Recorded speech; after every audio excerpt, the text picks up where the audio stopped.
Hello friends, welcome to educational insight. दोस्तों, अगर आप बेसिक शिक्षा परिषद के नियंत्रणाधीन उत्तर प्रदेश के किसी भी परिषदीय विद्यालय में बतौर शिक्षक शिक्षिका भाई बहन कार्य कर रहे हैं, अगर आप शिक्षा मित्र भाई बहन हैं, तो ये वीडियो, ये इन्फॉर्मेशन, ये लेटेस्ट अपडेट्स आपके लिए बहुत ही ज़्यादा इम्पॉर्टेंट, इन्फॉर्मेटिव होने जा रहा है।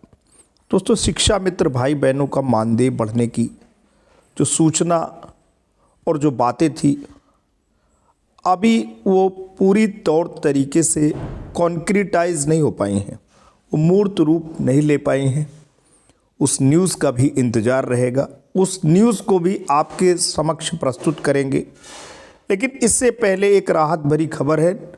नववर्ष पे एक नया आदेश आया है और एक प्रकार से शिक्षा मित्र भाई बहन जो हैं, उनकी समस्या के निस्तारण के विषय में सरकार संवेदनशील है, गंभीर है, ऐसा संदेश दोस्तों इससे मिल रहा है।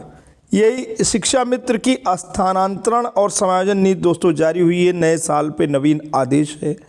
आइए दोस्तों देखते हैं कि इस आदेश के आने से कौन से शिक्षा मित्र भाई बहन लाभान्वित होने वाले हैं। दोस्तों, तो अगर चैनल पे नए हैं, पहली बार विजिट कर रहे हैं, तो प्लीज़ लाइक, शेयर और सब्सक्राइब कर लें।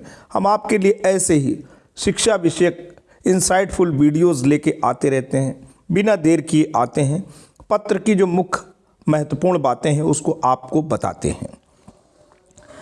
दोस्तों, ये जो महत्वपूर्ण पत्र है उसको डॉक्टर M.K. षणमुगा सुंदरम, प्रमुख सचिव उत्तर प्रदेश शासन ने जारी किया है। सेवा में महानिदेशक स्कूल शिक्षा उत्तर प्रदेश लखनऊ, बेसिक शिक्षा अनुभाग 5 से पत्र निर्गत हुआ है।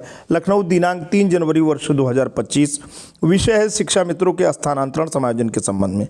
महोदय, उपर्युक्त विषयक अपने पत्रांक गुणात्मक विंग शिक्षा मित्र शासनादेश प्रस्ताव दिनांक 14 अक्टूबर वर्ष 2024 का कृपया संदर्भ ग्रहण करने का कष्ट करें, जिसके द्वारा शिक्षा मित्रों के स्थानांतरण या समायोजन के संबंध में प्रस्ताव उपलब्ध कराया गया है। दूसरी बात इसमें ये हो रही है, दूसरा बिंदु ये है कि इस संबंध में शासन स्तर पर सम्यक विचारोपरांत शिक्षा मित्रों के स्थानांतरण या समायोजन के संबंध में निम्नवत नीति निर्धारित की जाती है। तो शासन से ग्रीन सिग्नल मिल गया है और ये नीति निर्धारित हो गई है। शिक्षा मित्रों के स्थानांतरण के संबंध में निम्नलिखित श्रेणी के शिक्षा मित्रों को सम्मिलित किया जाएगा। नंबर 1 पे है पुरुष शिक्षा मित्र या अविवाहित महिला शिक्षा मित्रों को अपने वर्तमान में कार्यरत विद्यालयों में तैनात रहने अथवा मूल विद्यालय में पद रिक्त न होने की स्थिति में ग्राम सभा या ग्राम पंचायत या वार्ड में संचालित विद्यालय में रिक्त शिक्षा मित्र पद के प्रति पदस्थापित किए जाने के संबंध में उनके द्वारा विकल्प दिया जा सकेगा। ये बात दोस्तों हो रही है। दूसरा है विवाहित महिला शिक्षा मित्रों को अपने वर्तमान में कार्यरत विद्यालय में तैनात रहने अथवा मूल विद्यालय अथवा उसी या अन्य जनपद में पति के निवास प्रमाण पत्र के आधार पर कि ग्राम सभा या ग्राम पंचायत वार्ड में स्थित परिषदीय प्राथमिक विद्यालय में रिक्त शिक्षा मित्र पद के प्रति पदस्थापित किए जाने का विकल्प दिया जा सकेगा। दोस्तों, यहाँ पे खास तौर पे जो बात हो रही है वो जो विवाहित शिक्षा मित्र बहनें हैं उनके लिए है, जहाँ उनके पति रोजगार कर रहे हैं, जहाँ नौकरी कर रहे हैं, वहाँ पे उन्हें पदस्थापित किया जा सकेगा। उन्हें इसके लिए पति के निवास प्रमाण पत्र के संबंधित दस्तावेज देना होगा। तीसरा बिंदु कह रहा है जिन शिक्षा मित्रों के द्वारा अपने कार्यरत विद्यालय में ही पदस्थापित किए जाने का ही एक विकल्प दिया जाता है, तो ऐसे आवेदन पत्रों पर किसी कार्रवाई की आवश्यकता नहीं होगी। 3 बिंदु के बाद चौथा बिंदु है बिंदु संख्या 3 के अतिरिक्त स्थानांतरण या समायोजन के प्राप्त आवेदन पत्रों के आधार पर ही जिला स्तरीय गठित समिति द्वारा निर्धारित भारांक एवं रिक्त के सापेक्ष शिक्षा मित्र पद पर शिक्षा मित्रों के स्थानांतरण या समायोजन की कार्रवाई राष्ट्रीय सूचना विज्ञान केंद्र NIC लखनऊ द्वारा विकसित सॉफ्टवेयर या पोर्टल से ऑनलाइन प्रणाली द्वारा जनपद स्तर पर की जाएगी। ये तो का जो हेड था उसमें जो पॉइंट्स आते थे वो हमने क्लैरिफाई किए। अब खा में क्या आ रहा है, जिला बेसिक शिक्षा अधिकारी एवं खंड शिक्षा अधिकारी के दायित्व आ रहा है। मानव संपदा पोर्टल के डाटा के आधार पर ऐसे परिषदीय प्राथमिक विद्यालय कक्षा 1 से 5 तक या कंपोजिट विद्यालय कक्षा 1 से 8 तक जहां शिक्षा मित्र कार्यरत न हों, उनमें शिक्षा मित्र की 2 रिक्तियां चिन्हित की जाएंगी एवं जहां एक शिक्षा मित्र कार्यरत हों वहां पर एक शिक्षा मित्र की रिक्त चिन्हित की जाएगी। यानी कक्षा 1 से 5 तक जहां शिक्षा मित्र भाई बहन कार्यरत नहीं हैं वहां पे, और कंपोजिट स्कूल जहां कोई शिक्षा मित्र भाई बहन कार्य नहीं कर रहे हैं वहां 2 वैकेंसी कंसीडर की जाएगी। दूसरा इसमें पॉइंट है कि नक्सल प्रभावित क्षेत्रों वाले उल्लिखित जिलों में उन विद्यालयों में जहां एक भी शिक्षा मित्र कार्यरत नहीं है वहां पर शिक्षा मित्रों की 3 रिक्तियां चिन्हित की जाएंगी। जहां पर एक शिक्षा मित्र कार्यरत हैं वहां पर 2 रिक्तियां चिन्हित की जाएंगी। जहां पर 2 शिक्षा मित्र कार्यरत हैं वहां पर 1 रिक्ति चिन्हित की जाएगी। ये नक्सल अफेक्टेड एरियाज के बारे में है, स्पेशल एरिया है।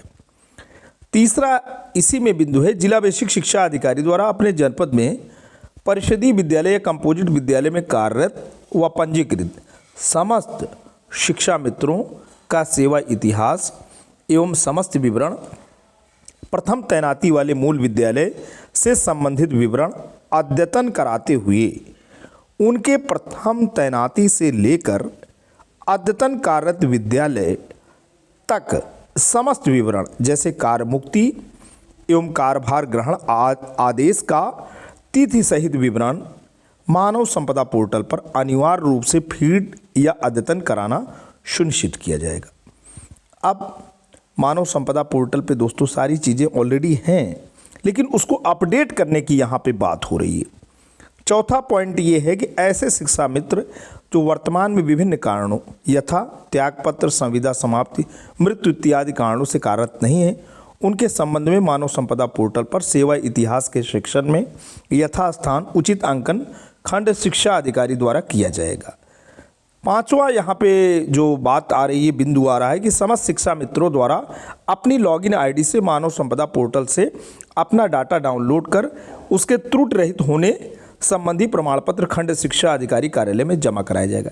ये महत्वपूर्ण बात है। इसमें कम से कम जो भी शिक्षा मित्र भाई बहन हैं वो एक्टिव होंगे। एटलीस्ट जो शिक्षा मित्र भाई बहन अपना डाटा नहीं देखे हैं वो देखेंगे, और वो देखेंगे तो ये पाएंगे कि उनकी कौन सी जो वहाँ पे डिटेल्स है उसमें किसी भी प्रकार का त्रुटि तो नहीं है। अगर त्रुटि है तो उसे वो ठीक करा लेंगे, क्योंकि उनके सेवा में रहने के लिए और उन सब का लाभ पाने के लिए ज़रूरी है कि वो सारी जो उनकी इन्फॉर्मेशन हो राइट हो।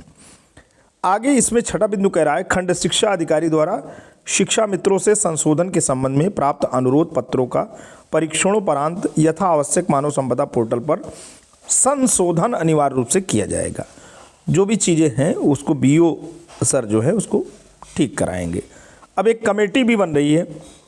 कमेटी में जिला अधिकारी और जिला परियोजना समिति, शिक्षा परियोजना समिति के जिला अधिकारी महोदय अध्यक्ष रहेंगे, सीडीओ साहब उपाध्यक्ष रहेंगे, प्राचार्य डाइट सदस्य रहेंगे, जिला बेसिक शिक्षा अधिकारी महोदय सदस्य सचिव रहेंगे, सहायक वित्त एवं लेखाधिकारी समग्र शिक्षा जिला परियोजना कार्यालय सदस्य रहेंगे। 5 सदस्यीय ये कमेटी बनेगी।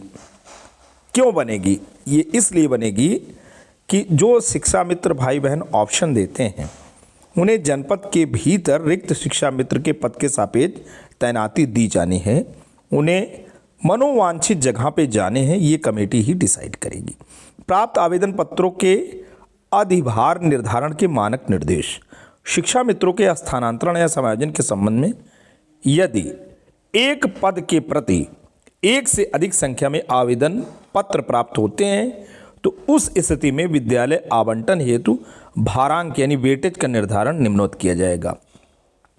प्रत्येक पूर्ण संविदा वर्ष के लिए 1 अंक है और इसमें मैक्सिमम जो अंक दिया जा रहा है वो 20 अंक, यानी 20 वर्ष की सेवा अगर है आपकी तो 20 नंबर।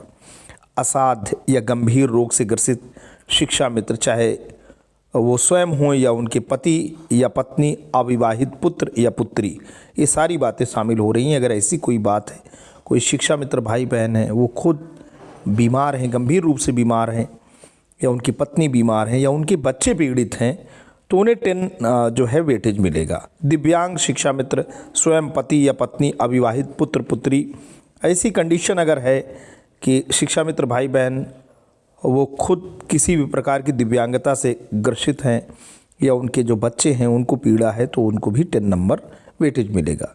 ऐसे शिक्षा मित्र जिनके पति या पत्नी सरकारी सेवा यानी भारत सरकार या भारतीय थल सेना या भारतीय वायुसेना, भारतीय नौसेना, केंद्रीय अर्धसैनिक बल एवं उत्तर प्रदेश सरकार व उत्तर प्रदेश बेसिक शिक्षा परिषद प्रयागराज के अधीन कार्यरत हैं, उन्हें भी 10 वेटेज अंक का मिलेगा।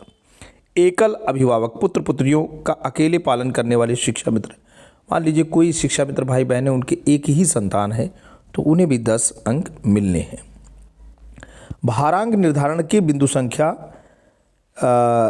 के संबंध में शासनादेश संख्या यहाँ पे दी गई है। वर्ष 27 दिसंबर 2016 के परिशिष्ट सूची में वर्णित व्यवस्था अनुसार ही भारांक लाभदेय होगा।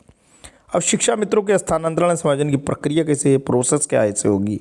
मानव संपदा पोर्टल के डाटा के आधार पर प्रथम तैनाती के परिषदीय मूल प्राथमिक विद्यालय से इतर विद्यालयों में कार्यरत शिक्षा मित्रों की उनके मूल विद्यालय के साथ जनपदवार सूची निर्दिष्ट पोर्टल पर एवं जिला बेसिक शिक्षा अधिकारी कार्यालय पर अवलोकनार्थ प्रकाशित की जाएगी। जनपदीय समिति द्वारा मूल विद्यालय में तैनाती के संबंध में प्राप्त विभिन्न आपत्तियों या त्रुटियों का निस्तारण करते हुए पुनः पोर्टल पर शिक्षा मित्रों की उनके विद्यालय में तैनाती के संबंध में जनपदवार सूची का प्रकाशन किया जाएगा। उपरोक्त जनपदवार सूची का सत्यापन जनपदीय समिति से कराया जाएगा। एक ही विद्यालय के लिए एक से अधिक संख्या में आवेदन पत्र प्राप्त होने की स्थिति में प्राप्त आवेदन पत्रों का परीक्षण एवं संलग्न प्रमाण पत्रों का गहनता से परीक्षण किया जाएगा एवं अधिकतम भारांक प्राप्त करने वाले आवेदक को प्रथम नवीन विद्यालय आवंटन में प्रथम वरीयता में रखा जाएगा। यदि 2 या 2 से अधिक शिक्षा मित्र के भारांक समान होते हैं तो उम्र में वरिष्ठतम शिक्षा मित्र को नवीन विद्यालय आवंटन में वरीयता प्रदान की जाएगी। एनआईसी द्वारा अंतिम रूप से प्रकाशित सूची के अनुसार समस्त शिक्षा मित्रों को उनके आवंटित प्राथमिक विद्यालय हेतु जनपदीय समिति से अनुमोदन प्राप्त कर जिला बेसिक शिक्षा अधिकारी द्वारा तैनाती का आदेश निर्गत किया जाएगा। ऑनलाइन आवेदन के संबंध में आवश्यक निर्देश। आवेदन पत्र निर्धारित प्रक्रिया अनुसार त्रुटि रहित भरने की जिम्मेदारी संबंधित शिक्षा मित्र की होगी। त्रुटिपूर्ण या अपूर्ण आवेदन पत्र पर विचार नहीं किया जाएगा। पूर्व शिक्षा मित्र या अव्यय शिक्षा मित्रों से अपने वर्तमान में कार्यरत विद्यालय में तैनात रहने अथवा मूल विद्यालय में पद रिक्त न होने की स्थिति में ग्राम सभा, ग्राम पंचायत, वार्ड संचालित विद्यालय में रिक्त शिक्षा मित्र पद के प्रति एवं विवाहित महिला शिक्षा मित्रों को उक्त विकल्प के साथ उसी अथवा अन्य जनपद में पति के घर या पति के निवास प्रमाण पत्र के आधार पर कि ग्राम सभा या ग्राम पंचायत या वार्ड रिक्त शिक्षा मित्र पद के प्रति पदस्थापित किए जाने के संबंध में ऑनलाइन आवेदन पत्र में अंकित विवरण या भारांक से संबंधित प्रमाणित अभिलेख आवेदन पत्र के साथ अपलोड किए जाएंगे। उदाहरण के लिए दिव्यांगता या असाध्य रोग के आधार पर किए गए आवेदन, साथ में एम्स या पीजीआई अथवा संबंधित जनपद के मुख्य चिकित्सा अधिकारी द्वारा इस आशय हेतु निर्गत प्रमाण पत्र अनिवार्य रूप से अपलोड किया जाना आवश्यक होगा। कहने का मतलब दोस्तों ये है, कोई दिव्यांगता है तो वहाँ पे पीजीआई का जो सर्टिफिकेट जो दिव्यांगता के संबंध में वहाँ से या सीएमओ साहब के द्वारा जो सर्टिफिकेट जारी हुआ है उसे लगाना होगा। समायोजन हेतु इच्छुक शिक्षा मित्र द्वारा निर्धारित पोर्टल पर ऑनलाइन आवेदन किया जाएगा। ऑनलाइन आवेदन करने के पश्चात संबंधित शिक्षा मित्र द्वारा उसकी प्रति डाउनलोड की जाएगी एवं प्रधानाध्यापक से आवेदन पत्र को सत्यापित कराकर डाउनलोड किया हुआ आवेदन पत्र समस्त संलग्नकों सहित खंड शिक्षा अधिकारी कार्यालय में 2 प्रतियों में जमा किया जाएगा, जिसकी प्राप्त रसीद खंड शिक्षा अधिकारी कार्यालय द्वारा शिक्षा मित्र को दी जाएगी। यहाँ दोस्तों महत्वपूर्ण बात हो रही है कि अगर आप समायोजन कराना चाहते हैं तो आपको निर्धारित पोर्टल पर ऑनलाइन आवेदन करना होगा। ऑनलाइन आवेदन करने के बाद संबंधित शिक्षा मित्र द्वारा उसकी जो प्रति है, उसकी जो कॉपी निकलेगी उसे डाउनलोड किया जाएगा और हेडमास्टर से आवेदन पत्र को वेरीफाई कराकर डाउनलोड किया हुआ आवेदन पत्र समस्त संलग्नकों सहित खंड शिक्षा अधिकारी कार्यालय में 2 प्रतियों में यानी 2 फाइल आप बना करके जमा करेंगे, जिसकी प्राप्ति भी आप यानी उसकी रसीद भी खंड शिक्षा अधिकारी कार्यालय द्वारा शिक्षा मित्र को दी जाएगी। खंड शिक्षा अधिकारी द्वारा आवेदन पत्र एवं भारांक से संबंधित अभिलेखों का परीक्षण करने के पश्चात जिला बेसिक शिक्षा अधिकारी को अपनी स्पष्ट संस्तुति सहित अपनी लॉगिन आईडी से आवेदन कर पत्र अग्रसारित करते हुए आवेदन पत्र की एक प्रति जिला बेसिक शिक्षा अधिकारी कार्यालय को उपलब्ध कराई जाएगी। खंड शिक्षा अधिकारी द्वारा अग्रसारित शिक्षा मित्रों के ऑनलाइन आवेदन को जिला बेसिक शिक्षा अधिकारी द्वारा परीक्षणोपरांत आहार आवेदन पत्रों को स्पष्ट संस्कृति सहित अपनी लॉगिन आईडी से अग्रसारित किया जाएगा। नवीन विद्यालय में तैनाती हेतु जनपदीय समिति द्वारा अनर्ह या निरस्त किए गए आवेदन पत्रों का कारण स्पष्ट रूप से अंकित किया जाएगा तथा अहर एवं अनर्ह आवेदन पत्रों की सूची की एक प्रति जिला बेसिक शिक्षा अधिकारी कार्यालय के सूचना पट पर जिला बेसिक शिक्षा अधिकारी द्वारा चस्पा की जाएगी। जनपद द्वारा अग्रसारित ऑनलाइन आवेदन पत्रों को एनआईसी द्वारा पोर्टल के माध्यम से शासनादेश के अनुसार शिक्षा मित्रों को विद्यालय आवंटन की सूची तैयार कर जनपद को प्रेषित की जाएगी। अब इसमें जो आगे का बिंदु है वो नवीन विद्यालय में तैनाती हेतु आदेश निर्गत होने के 3 कार्य दिवस के अंदर संबंधित शिक्षा मित्र को संबंधित विकासखंड के खंड शिक्षा अधिकारी द्वारा अनिवार्य रूप से कार्यमुक्त कर दिया जाएगा तथा संबंधित शिक्षा मित्र को नवीन विद्यालय में तत्काल कार्यभार ग्रहण करना अनिवार्य होगा। इस संबंध में मुझे यह कहने का निर्देश हुआ है, कृपया शिक्षा मित्रों के स्थानांतरण समायोजन हेतु एक विस्तृत समय सारणी तैयार कर उपयुक्तानुसार अग्रतर कार्यवाही अविलंब सुनिश्चित कराने का कष्ट करें। भवदी डॉक्टर सन्मुगा सुंदरम, प्रमुख सचिव, राज्य परियोजना निदेशक समग्र शिक्षा उत्तर प्रदेश लखनऊ को इसकी कापी भी गई है, शिक्षा निदेशक बेसिक उत्तर प्रदेश लखनऊ को। तो दोस्तों ये रही पूरी की पूरी इन्फॉर्मेशन। आशा करता हूँ कि आपको चीज़ें समझ में आई हैं। कहीं किसी भी प्रकार की परीक्षा है तो आप बिल्कुल कमेंट कर सकते हैं। आज के लिए इतना ही। जल्द इससे संबंधित जो लेटेस्ट अपडेट रहती है उसको लेकर पुनः हाजिर होते हैं। तब तक के लिए जय हिंद, वंदे मातरम।